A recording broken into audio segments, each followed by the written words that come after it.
Hey guys, Professor Bell, Comic Book University, and the Battle for Thuneworld miniseries, issue number 1. This is nuts.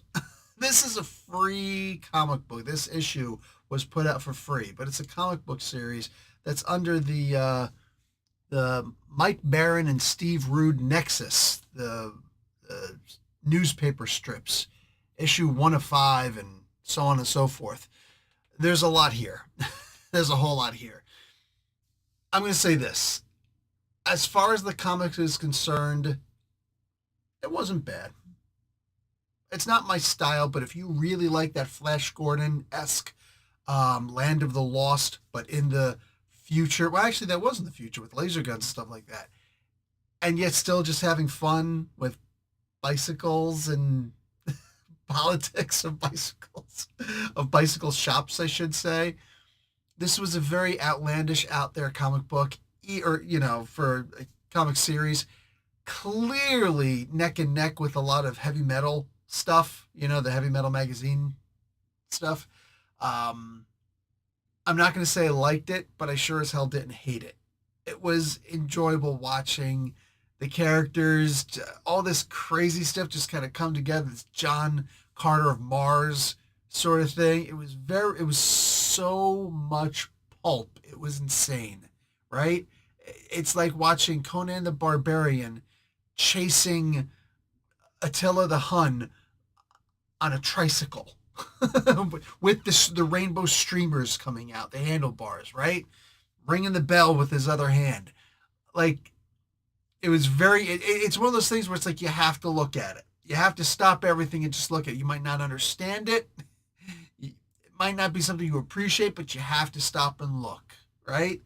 It's not like a train wreck. It's not like driving by and seeing a train wreck where there's that morbid curiosity. You're looking at this like, this is a bold statement. What exactly am I looking at, right? What's the reason why I brought this up?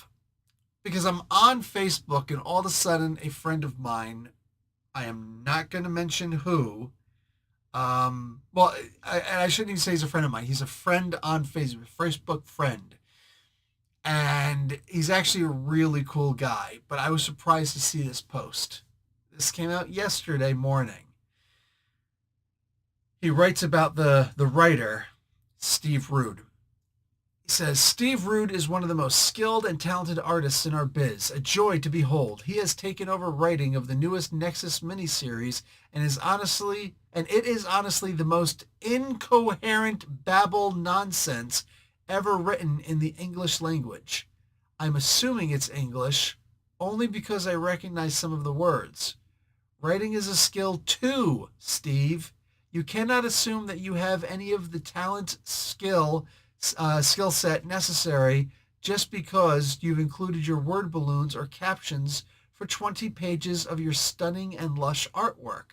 I didn't think it was stunning and lush, but the guy who wrote this is actually an artist and a writer for comic books. He does both, and he does them both well, right? You need a coherent plot, some characters, events that matter, tension, humor, life, wit, things writers spend years learning how to do well. There's a reason I don't perform surgery at the Olympics. I understand my limitations and what embarrassment is. Wow. Let me finish by saying Steve Rude is one of the most talented. Like, he goes back and forth between talking to him directly and talking to us. Let me finish by saying Steve Rude is one of the most skilled and talented artists who ever did this for a living, so I will continue to look at his pretty drawings so he can make the rent. But I ain't reading that meaningless language salad in the word balloons anymore. I got things to do. Wow. And I thought I could be mean, right? I don't do mean. I try not to do mean unless you really offend me.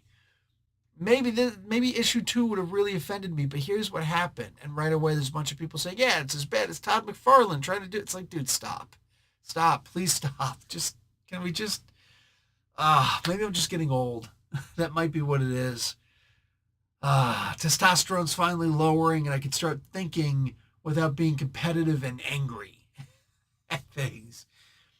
Um, so Steve Rude puts this out. This is how I found out about it. He puts it out to all of his followers. And he highlights this.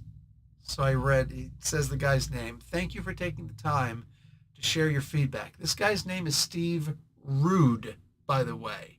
And he says, thank you for taking the time to share your feedback on the latest Nexus miniseries. I'm truly sorry to hear that you didn't enjoy it. I've poured my heart and soul into this project, and I'm proud of the work I've done. To give everyone a chance to form their own opinion, this is stand up, man. He says, I'm offering issue number 1 of Nexus absolutely free. I hope this will give everyone a better sense of the overall story and tone before making a judgment. As for the writing, I appreciate your feedback. While I've primarily focused on the visual aspects of the comics for many years, I've always had a passion for storytelling. Artists are storytellers, brother. They are. They're just not writers. But that being said, I'm committed to, there's storytelling writing and storytelling art. Anyway, I've always had a passion for storytelling, and I'm committed to I'm committed to continue to improve my writing skills and delivering the best possible experience for readers. The syllogism there, that could have been shaped a little better. Anyway, your feedback is invaluable in shaping the future of Nexus by joining our free Patreon. Oh, it's a free Patreon. That's interesting. I guess you could just add to it that way. Anyway, always open to suggestions. And I'm actively working to reduce unnecessarily long word balloons. Hope you consider joining the community. Thank you again for your feedback. Maybe this was actually done with this other person's consensus. They decided to do this because this is a great way, in my opinion, to get a comic book out, right? To get news and word of a comic book out. I, again, did not enjoy this comic book.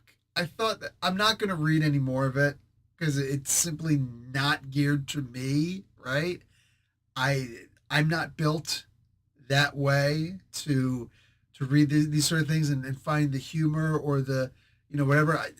You guys know, in general, I tend to like my comic book serious, unless you have a really good way of doing non-slapstick humor, right? Non-monkeys, and that's the problem. You have a monkey in a comic book, I'm probably already going to hate your freaking comic book, all right? But monkeys and raccoons, F them all right? Run them over, let God sort them out. Joking, but not really. Anyway, this was just so odd. But the idea that this guy wrote something so mean, went from talking to us, talking to him, talking to us, talking to him, and then talking to us again. And then this guy just saying, you know what? I'm going to make issue number 1 free to everybody. Now, he was complaining about issue number 2. So that's the one I kind of want to see. But I'm not going to go nuts trying to get it, right? But if you're interested, it's just like this caught my interest. And I figured I would then pass it on to you guys. The drama in this, man. The drama alone around the comic book is worth it. So that's it. That's all you're going to get from me. Feel free to check it out. I'm going to put the link in the description below. I'll try and pin the comment featuring the link to this free comic book also. And you guys make your own decisions. And let me know, let him know. Steve Rude. Not a rude guy. Cool guy. Talk to you guys later. Like the video, watch an ad. Check out that comic book. Professor Bill, Comic Book University. That's dismissed.